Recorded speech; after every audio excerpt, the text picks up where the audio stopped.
Pemerintah Kolombia mendeklarasikan darurat nasional seiring dengan kasus demam kuning yang melanda negara Amerika Selatan tersebut dan menyebabkan puluhan orang meninggal dunia.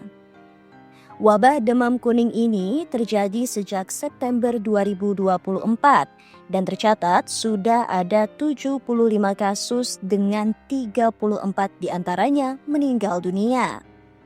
Sebanyak 9 dari 32 wilayah administratif atau departemen di negara tersebut melaporkan setidaknya temuan satu kasus demam kuning.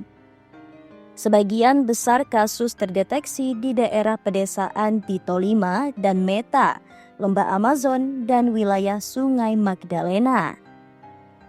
Kasus juga telah dilaporkan di daerah-daerah yang secara historis tidak pernah terjangkit virus tersebut, seperti Caldas yang dikenal sebagai wilayah penghasil kopi. Beberapa daerah juga sudah berada dalam status waspada sebelum status tersebut diperpanjang secara nasional karena lonjakan perjalanan yang diperkirakan terjadi selama akhir pekan Paskah. Terkait sebaran wabah ini, pemerintah Kolombia akan menerapkan pembatasan perjalanan terutama ke zona dengan keberadaan virus yang kritis.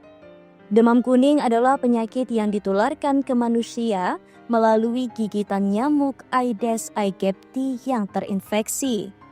Banyak orang tidak mengalami gejala, tapi yang lain mengalami demam, nyeri otot, sakit kepala, kehilangan nafsu makan, mual, dan muntah.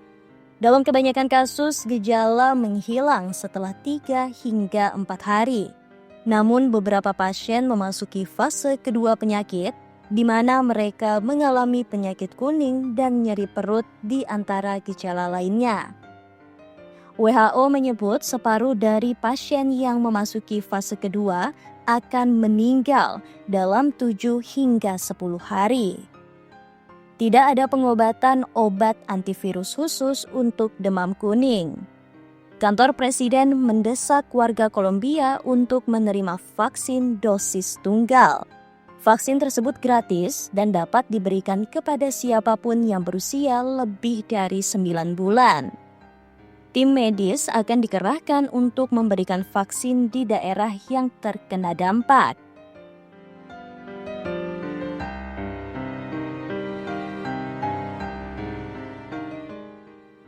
Kementerian Kesehatan dan Institut Kesehatan Nasional Kolombia menyatakan mereka telah mengerahkan lebih dari 20 tim tanggap darurat untuk menyelidiki penyebaran penyakit tersebut.